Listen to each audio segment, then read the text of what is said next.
Hello and नमस्ते, welcome to our channel next level academy. आज हम करने वाले हैं 6 सितंबर का करंट अफेयर्स एमसीक्यू फॉर्मेट में। तो आइए देखते हैं कि हमारा पहला क्वेश्चन हमसे क्या पूछ रहा है। तो हमारा पहला क्वेश्चन है, which country recently joined the BRICS group as a full member. हाल ही में कौन सा देश ब्रिक्स समूह का पूर्ण सदस्य बना है? कौन सा देश बना है भाई? So the correct answer is Argentina. Okay, देखो, तो अर्जेंटीना ने ब्रिक्स ग्रुप को as a full member recently join किया है। ओके, तो ब्रिक्स एक इंटरनेशनल ग्रुपिंग है जो 5 इमर्जिंग इकोनॉमीज का ग्रुप था। ओके, तो यहाँ पे कौन कौन था? Brazil, Russia, India, China and south Africa. लेकिन अब अर्जेंटीना ने भी इस ग्रुप में अपनी जगह बना ली है, जो वर्ल्ड पॉलिटिक्स और ग्लोबल इकोनॉमी के लिए एक इम्पॉर्टेंट डेवलपमेंट है। ब्रिक्स का मेन फोकस है अपनी मेंबर कंट्रीज के बीच कोऑपरेशन को बढ़ाना, ट्रेड को प्रमोट करना और दुनिया के इकोनॉमिक ऑर्डर में अपनी स्ट्रॉन्ग प्रेजेंस बनाना। अर्जेंटीना का ब्रिक्स ग्रुप ज्वाइन करना इसीलिए सिग्निफिकेंट है क्योंकि अर्जेंटीना लैटिन अमेरिका की एक बड़ी इकोनॉमी है और उसके पास एग्रीकल्चर और नेचुरल रिसोर्सेज का बड़ा स्टॉक है जो ग्लोबल ट्रेड में बहुत इंपॉर्टेंट है। अर्जेंटीना के ब्रिक्स में आने से लैटिन अमेरिका रीजन की रिप्रेजेंटेशन और स्ट्रांग हो गई है। ये अर्जेंटीना के लिए भी एक बड़ी अपॉर्चुनिटी है क्योंकि इस ग्रुप का हिस्सा बनने से उसे ट्रेड, इन्वेस्टमेंट और इंफ्रास्ट्रक्चर डेवलपमेंट के नए ऑप्शंस मिलेंगे। इस मेंबरशिप से अर्जेंटीना को पॉलिटिकल और इकोनॉमिक लेवल पर भी काफ़ी बेनिफिट हो सकते हैं। वर्ल्ड स्टेज पर ब्रिक्स का इन्फ्लुएंस बढ़ रहा है और अर्जेंटीना का इस ग्रुप में आना इस बात का इंडिकेशन है कि डेवलपिंग नेशंस अब मिलकर अपना इन्फ्लुएंस और स्ट्रॉन्ग कर रहे हैं, particularly against western dominated institutions like IMF and world bank. Okay, IMF and world bank, मैं यहाँ पे WB लिख रही हूँ, it's not West Bengal, it's world bank. Okay, Argentina का ब्रिक्स में इंक्लूजन दुनिया के मल्टीपोलर इकोनॉमिक ऑर्डर की तरफ बढ़ावा देने का एक कदम है। ओके, एक और बड़ा कदम है। तो ये काफ़ी ज़्यादा इंपॉर्टेंट न्यूज़ था। अभी देखते हैं हमारा नेक्स्ट क्वेश्चन हमसे क्या पूछ रहा है। The G20 summit 2024 is scheduled to be held in which country? तो 2024 का G20 शिखर सम्मेलन किस देश में आयोजित होने वाला है भाई? तो ये होने वाला है आपका ब्राज़ील में। Okay, the correct answer is Brazil, option number A. तो G20 समिट 2024 ब्राज़ील में होने वाला है। G20 एक ग्लोबल फोरम है जिसमें दुनिया की सबसे बड़ी इकोनॉमीज के लीडर्स मिलते हैं और इकोनॉमिक, फाइनेंशियल और पॉलिटिकल इश्यूज पर डिस्कशंस करते हैं। हर साल अलग अलग मेंबर कंट्री इस समिट को होस्ट करती है और 2024 में ब्राज़ील को ये अपॉर्चुनिटी, ये रिस्पॉन्सिबिलिटी मिली है। ब्राज़ील का G20 समिट होस्ट करना सिग्निफिकेंट है क्योंकि ये लैटिन अमेरिका की सबसे बड़ी इकोनॉमी है और ग्लोबल स्टेज पर इसका अपना एक इम्पॉर्टेंट रोल है। ब्राज़ील के पास नेचुरल रिसोर्सेज का एक बहुत बड़ी अमाउंट है और ये एग्रीकल्चर और एनर्जी सेक्टर्स में ग्लोबल लीडर है। इस समिट के दौरान ब्राज़ील अपनी इकोनॉमिक ग्रोथ को हाईलाइट कर सकेगा और ग्लोबल ट्रेड और क्लाइमेट चेंज जैसे इंपॉर्टेंट टॉपिक्स पर अपना पर्सपेक्टिव रख सकेगा। इस समिट में ग्लोबल लीडर्स मिलेंगे जहां पर world economy, climate change, sustainable development और इंटरनेशनल ट्रेड जैसे टॉपिक्स पर डिस्कशन होगा। ब्राज़ील का रोल इस समिट में होस्ट कंट्री के रूप में इसीलिए भी इम्पॉर्टेंट होगा क्योंकि डेवलपिंग नेशंस के इंटरेस्ट को पुश करने का एक मौका है। ओके, और लैटिन अमेरिका रीजन्स की प्रॉब्लम्स पर भी फोकस कर सकेगा। G20 समिट में वर्ल्ड के बिगेस्ट इकोनॉमीज के लीडर्स मिलकर ग्लोबल पॉलिसीज बनाते हैं जो पूरी दुनिया को इफेक्ट करती है। ब्राज़ील को 2024 में होस्ट बनने का मौका मिलना इस बात का इंडिकेशन है कि डेवलपिंग कंट्रीज का इन्फ्लुएंस है वो इंटरनेशनल अफेयर्स में धीरे धीरे बढ़ते जा रहा है। It's a good thing for India. अभी हमारा थर्ड क्वेश्चन देखते हैं। Which space agency successfully launched the Aditya L1 mission to study the sun in 2024? 2024 में सूर्य का अध्ययन करने के लिए आदित्य L1 मिशन को किस अंतरिक्ष एजेंसी ने सफलतापूर्वक लॉन्च किया है? So it is none other than R ISRO. Okay, तो आदित्य L1 मिशन को 2024 में सक्सेसफुली लॉन्च करने वाली स्पेस एजेंसी इसरो है, जो कि इंडिया की स्पेस रिसर्च ऑर्गेनाइजेशन है। आदित्य L1 एक सोलर मिशन है जिसका मेन पर्पस ना सोलर मतलब जो सूरज है, दैट मीन्स द सन का डिटेल स्टडी करना है। ये मिशन स्पेसिफिकली डिजाइंड है ताकि सूरज के आउटर मोस्ट लेयर को, जिसे हम क्या बोलते हैं कोरोना कहते हैं, स्टडी किया जा सके। Corona is not the virus, but ये सपोज सन है, सन का जो आउटर मोस्ट पार्ट होता है, दिस एरिया सन का, उसको हम बोलते हैं corona. Okay, we call it as corona. तो कोरोना को स्टडी करना बेसिकली आदित्य L1 मिशन का मेन मकसद है। तो कोरोना का स्टडी करना इसलिए इम्पॉर्टेंट है क्योंकि यहाँ से ना बहुत सारी सोलर एक्टिविटीज़ जैसे सोलर फ्लेयर्स और कोरोनल मास इजेक्शंस होते हैं जो अर्थ के एनवायरनमेंट और सैटेलाइट सिस्टम को अफेक्ट कर सकते हैं। अभी देखो solar flare, solar mass ejections, ये सब सारे ना आपके कोरोनल मास इजेक्शंस, ये सब काफ़ी ज़्यादा जोग्राफिकल टर्म्स है, तो प्रीलिम्स के लिए इतना एज सच इन डिटेल्स आएगा नहीं। जस्ट इन केस अगर आपको ये जोग्राफिकल टर्म्स जानने हैं, समझना है, then you can comment us. Okay, तो इस पे भी हम आपको एक डिटेल शॉर्ट वीडियो में समझा देंगे। अब देखो जैसे सोलर फ्लेयर्स और कोरोनल मास इजेक्शंस होते हैं ना, तो जो अर्थ के एनवायरनमेंट और सैटेलाइट सिस्टम को अफेक्ट कर सकते हैं और करते भी है। इसलिए जो आदित्य L1 मिशन है वो काफ़ी ज़्यादा इम्पॉर्टेंट है। तो आदित्य L1 को लैग्रेंज पॉइंट 1 मतलब L1 लैग्रेंज पॉइंट 1 तक भेजा जा रहा है, जो कि अर्थ और सूरज के बीच एक स्पेशल पॉइंट है जहां ग्रेविटेशनल फोर्सेस बैलेंस होते हैं। ये पॉइंट इस मिशन के लिए परफेक्ट है क्योंकि ये स्पेस ऑब्जर्वेटरी जो L1 का मैं पहले यहाँ पे लिख देती हूँ फॉर यू। लैग्रेंज 1, तो आदित्य L1 मतलब लैग्रेंज 1। ओके, तो देखो यस, तो ये पॉइंट क्यों इतना परफेक्ट है? ये पॉइंट इस मिशन के लिए इसलिए परफेक्ट है क्योंकि ये स्पेस ऑब्जर्वेटरी को अनइंटरप्टेड व्यू देता है सूरज का, सन का, बिना किसी अर्थ के शैडो के।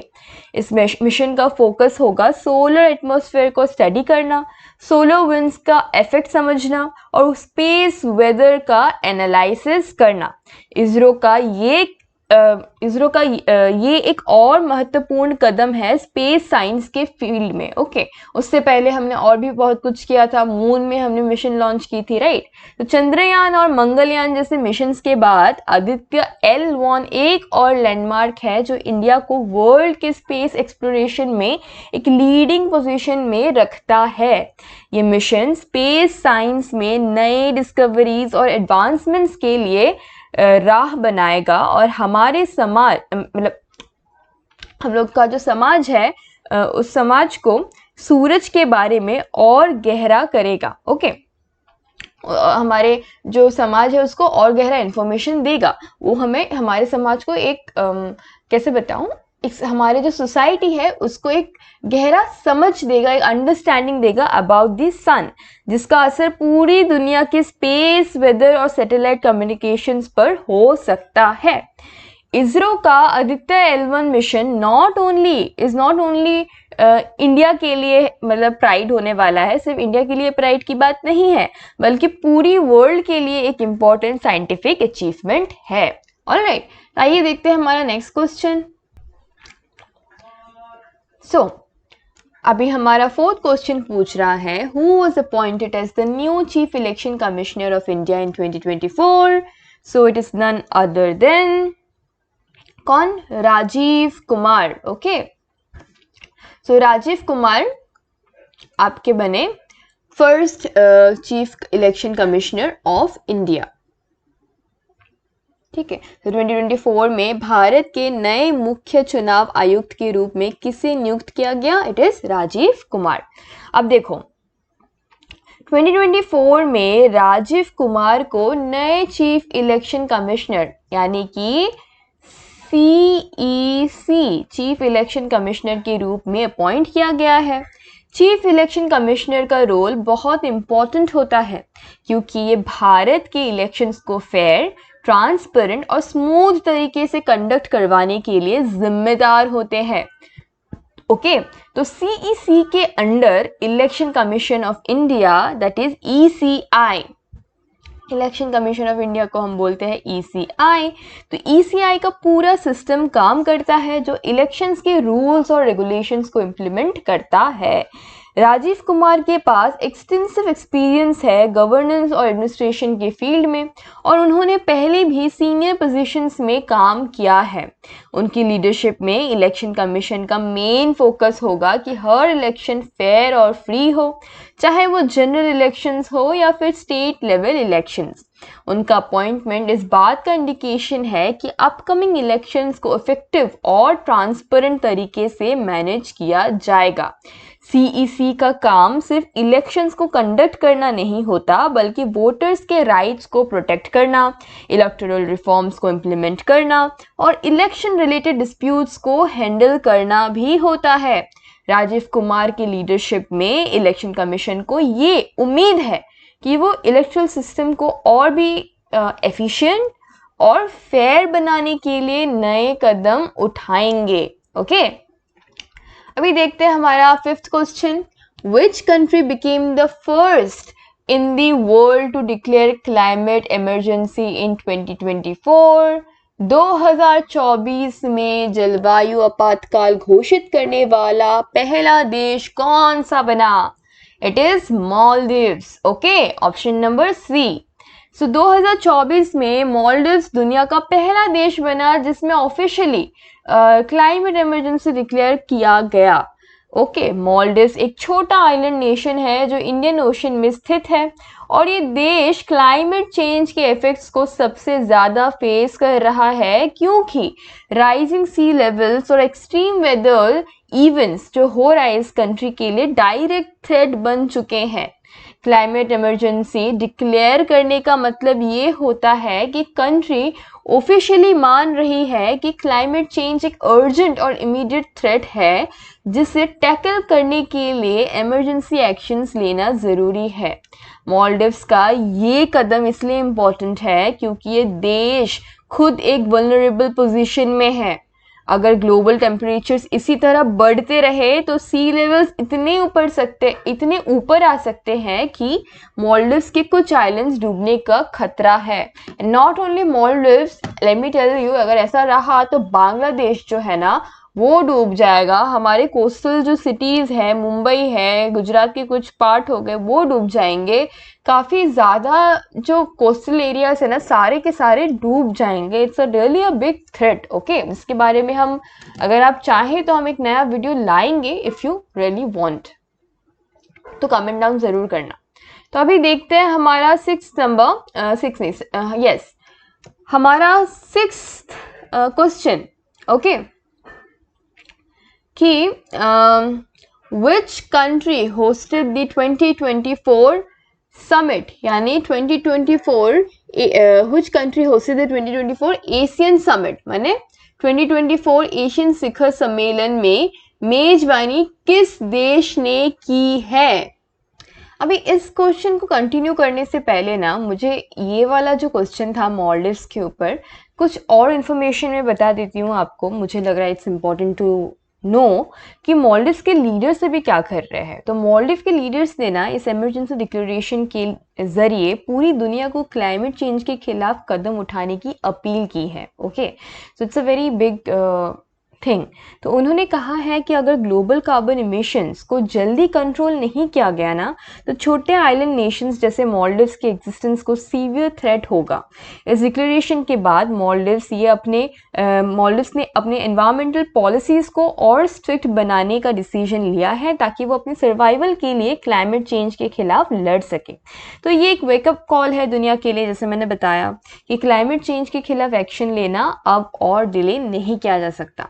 ओके, तो मालदीव्स का ये कदम एक सिंबॉलिक मूव भी है जो कि बाकी नेशंस को इंस्पायर कर सकता है कि वो भी अपने क्लाइमेट पॉलिसीज़ को स्ट्रॉन्गर बनाएं और एनवायरनमेंट को बचाने के लिए कलेक्टिव एक्शंस ले। अभी चलो let's move on to our sixth question. तो which country hosted the 2024 ASEAN summit? 2024 ASEAN शिखर सम्मेलन में मेजबानी किस देश ने की है भाई? It's Thailand. ठीक है, तो थाईलैंड ने की है, थाईलैंड ने की है। ऑलराइट, सो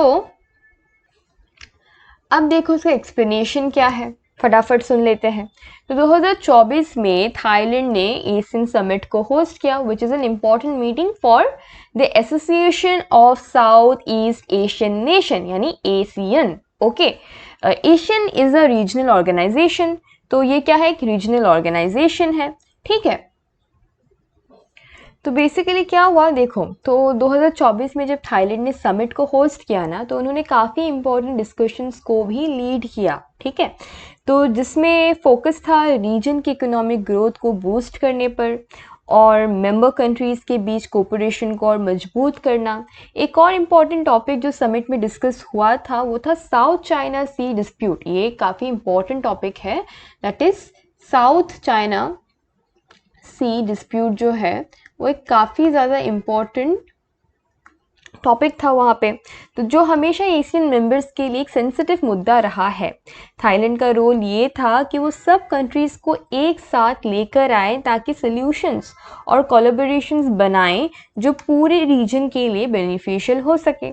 समिट का एक और फोकस था रीजनल इंटीग्रेशन, जिसमें नए बिजनेस अपॉर्चुनिटीज़ और इंफ्रास्ट्रक्चर प्रोजेक्ट्स की बात हुई जो एशियन के इकोनॉमिक प्रोग्रेस के लिए ज़रूरी है। थाईलैंड ने एज अ होस्ट पूरे समिट को स्मूथली कंडक्ट करने का काम किया और सारे एशियन लीडर्स को एक प्लेटफॉर्म प्रोवाइड किया जहां वो फ्यूचर चैलेंजेस के लिए सॉल्यूशंस डिस्कस कर सके। तो एशियन समिट 2024 का मेन एम था कि पूरे साउथ ईस्ट एशियन रीजन में पीस, स्टेबिलिटी मतलब शांति और डेवलपमेंट को आगे बढ़ाया जाए और थाईलैंड ने इस प्रोसेस में एक की रोल निभाया। Now let's move on to our next question. देखते हैं कि हमारा 7वां नंबर क्वेश्चन हमसे क्या पूछ रहा है। तो ये पूछ रहा है, the Indian government recently unveiled the national curriculum framework NCF 2024 for which stage of education. तो क्या पूछा जा रहा है, भारत सरकार ने हाल ही में किस शिक्षा स्तर के लिए राष्ट्रीय पाठ्यक्रम रूपरेखा NCF 2024 का अनावरण किया है। सो इट इज, क्या होगा correct answer? The correct answer will be foundational education, यानी प्रारंभिक जो शिक्षा है उसके ऊपर। सो इंडियन गवर्नमेंट ने रिसेंटली नेशनल करिकुलम फ्रेमवर्क यानी NCF 2024 को फाउंडेशनल एजुकेशन के लिए अनवेल किया है। फाउंडेशनल एजुकेशन का मतलब है प्राइमरी स्कूल के अर्ली इयर्स यानी 3 से 8 साल के बच्चों की शिक्षा। इस एज ग्रुप के बच्चों की एजुकेशन पर फोकस करना इसलिए इम्पॉर्टेंट है क्योंकि ये उनके ओवरऑल डेवलपमेंट का बेस बनाता है। NCF 2024 के अंडर फाउंडेशनल एजुकेशन के लिए नए करिकुलम को डिज़ाइन किया गया है जो बच्चों की हॉलिस्टिक डेवलपमेंट पर फोकस करेगा। इसमें लिटरेसी और न्यूमरेसी को एनहेंस करने के लिए नए अप्रोचेस अडॉप्ट किए गए हैं। नए फ्रेमवर्क के थ्रू बच्चों की लर्निंग को इंटरैक्टिव, फन और एंगेजिंग बनाने पर एम्फेसिस दिया गया है ताकि उनकी नेचुरल क्यूरोसिटी को बूस्ट किया जा सके। NCF 2024 का मेन गोल है कि फाउंडेशनल स्टेज पर स्ट्रॉन्ग कंसेप्चुअल अंडरस्टैंडिंग हो सके, ठीक है, और क्या हो सके, और बेसिक स्किल्स डेवलप की जाए जो आगे चलकर उनकी हायर एजुकेशन के लिए सॉलिड फाउंडेशन बना सके। इस फ्रेमवर्क के थ्रू अर्ली चाइल्डहुड केयर और एजुकेशन ECCE यानी क्या होता है, early childhood care and education, okay, ECCE में इंटीग्रेट करने का टारगेट रखा गया है। इंडियन गवर्नमेंट का ये कदम फाउंडेशनल एजुकेशन सिस्टम को मॉडर्नाइज करने के लिए बहुत ज़रूरी है ताकि बच्चे अपनी अर्ली एजुकेशन के थ्रू सिर्फ रट्टाफिकेशन वाली लर्निंग पर फोकस ना करें बल्कि क्रिएटिव और क्रिटिकल थिंकिंग डेवलप कर सकें। तो आओ अभी फटाफट देख लेते हैं हमारा नेक्स्ट क्वेश्चन, ठीक है। नेक्स्ट क्वेश्चन हमारा क्या बोल रहा है, in which country did the world health organisation WHO declare the end of the Marburg virus outbreak in 2024। तो 2024 में विश्व स्वास्थ्य संगठन दैट इज WHO ने किस देश में मरबर्ग वायरस प्रकोप के अंत को घोषणा की? सो इट इज तंजानिया, ठीक है। तो फटाफट इसका एक्सप्लेनेशन सुन लो। 2024 में वर्ल्ड हेल्थ ऑर्गेनाइजेशन WHO ने तंजानिया में मरबर्ग वायरस के आउटब्रेक के खत्म होने की ऑफिशियल अनाउंसमेंट की। तो मरबर्ग वायरस के रेयर बट डेडली वायरस एक था, ठीक है, ये एक रेयर बट डेडली वायरस है जो इबोला जैसे सिम्टम्स कॉज करता है। अब इबोला यू ऑल नो ना, इबोला एक काफ़ी बड़ा एक खतरनाक वायरस था।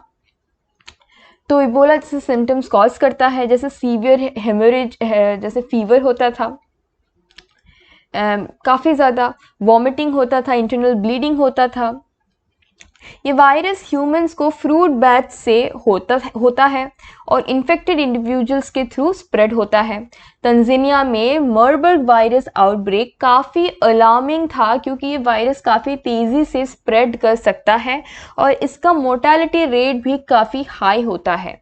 WHO और तंजानिया के हेल्थ अथॉरिटीज़ ने मिलकर इस आउटब्रेक को कंट्रोल करने के लिए इमीडिएट और स्ट्रिक्ट मेजर्स लिए, जैसे कॉन्टैक्ट ट्रेसिंग, इन्फेक्टेड एरियाज को आइसोलेट करना और पब्लिक हेल्थ अवेयरनेस कैंपेन्स चलाना। WHO की डिक्लेरेशन का मतलब है कि अब तंजानिया में मरबर्ग वायरस का कोई एक्टिव केस नहीं है और आउटब्रेक सक्सेसफुली कंट्रोल कर लिया गया है। ये तंजानिया के लिए एक बड़ा अचीवमेंट है क्योंकि मरबर्ग जैसे डेडली वायरस का टाइमली और इफेक्टिव रिस्पॉन्स देना हेल्थ सिस्टम की स्ट्रेंथ को दिखाता है। इस आउटब्रेक के ख़त्म होने से रीजन में सेफ्टी और स्टेबिलिटी वापस आई है। WHO का ये डिक्लेरेशन इस बात का प्रूफ है कि स्ट्रॉन्ग एविडेंस और strong surveillance, health care measures और इंटरनेशनल कोऑपरेशन से इवन डेंजरस वायरल आउटब्रेक्स को रोका जा सकता है। जैसे वन बिग एग्जांपल इस लेटेस्ट वाला कोरोना भी है। अभी देखते हैं हमारा लास्ट सेकंड क्वेश्चन। तो India recently signed a free trade agreement FTA with which country in 2024?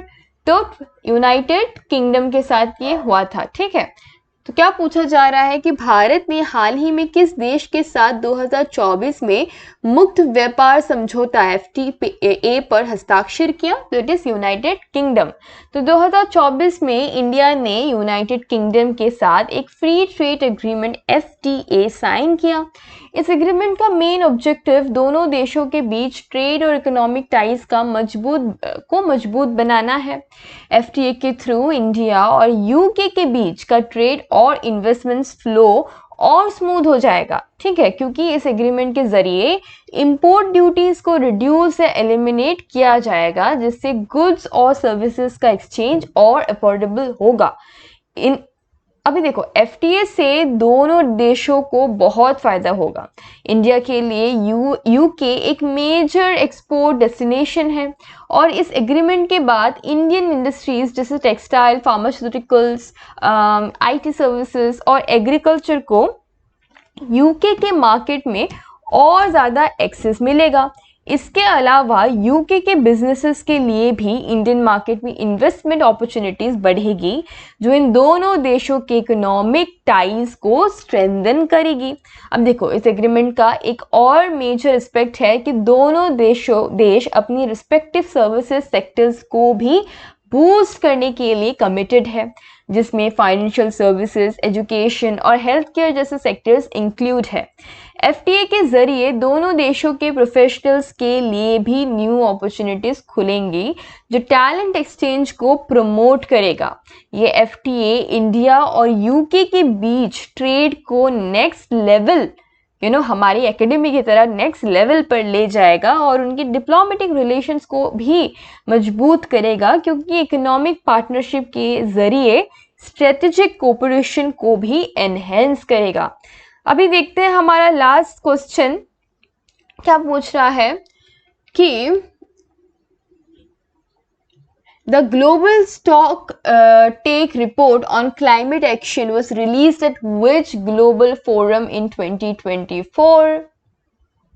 So 2024 में जलवायु कार्रवाई पर ग्लोबल स्टॉक टेक रिपोर्ट किस वैश्विक मंच पर जारी की गई? तो it is of course COP28। Okay, option number A. तो 2024 में global stock take report climate action COP यानी conference of the parties 28, okay, conference of the parties 28 के दौरान रिलीज किया गया है। ठीक है, COP28 एक ग्लोबल फोरम है जो United nation framework convention on climate change यानी UNFCCC United Nations framework conventions on climate change के अंडर होता है और इसका मेन पर्पस है क्लाइमेट चेंज के खिलाफ ग्लोबल एक्शन पर डिस्कशंस और एग्रीमेंट्स को एनकरेज करना। ग्लोबल स्टॉक टेक रिपोर्ट एक इम्पॉर्टेंट माइलस्टोन है, क्योंकि इसमें दुनिया भर के देशों ने पेरिस एग्रीमेंट के गोल्स को अचीव करने के लिए जो एफर्ट्स किए हैं उनका डिटेल असेसमेंट्स दिया गया है। इस रिपोर्ट का मेन फोकस था कि कंट्रीज ने अपने ग्रीन हाउस गैस एमिशंस को कितना कंट्रोल किया, क्लाइमेट रेजिलियंस कैसे बिल्ड किया और ओवरऑल क्लाइमेट एक्शंस के टारगेट्स को कितना अचीव किया है। COP28 के दौरान इस रिपोर्ट को रिलीज करना इसलिए सिग्निफिकेंट है क्योंकि ये फोरम दुनिया का सबसे बड़े क्लाइमेट नेगोशिएशंस का सेंटर होता है। इस रिपोर्ट के थ्रू ग्लोबल लीडर्स को पता चलेगा कि क्लाइमेट चेंज के खिलाफ लड़ाई में अब तक कितनी प्रोग्रेस हुई है और अभी कितना और एफर्ट्स करने की ज़रूरत है ताकि ग्लोबल वार्मिंग को 1.5 डिग्री सेल्सियस तक लिमिट किया जा सके। ये रिपोर्ट इस बात का इंडिकेटर है कि हर कंट्री को अपने क्लाइमेट एक्शंस को और भी एक्सेलरेट करना होगा और COP28 का प्लेटफॉर्म इस डिस्कशन और फ्यूचर कमिटमेंट्स को लेकर आगे बढ़ने का मौका प्रोवाइड करता है। So guys, that's it for today. आज के लिए इतना ही न्यूज़ था। तो अगर आपने यहाँ तक देख लिया है तो प्लीज़ मेक श्योर करें कि आप हमारे इस वीडियो को लाइक करें, बनाने में मेहनत लगती है, कमेंट करें कुछ समझ ना आए and share it with your friends and then subscribe our channel and press the bell icon, जिससे आप कोई भी वीडियोस मिस ना करो, नोटिफिकेशन आप तक आ जाए। So thanks for watching, God bless you.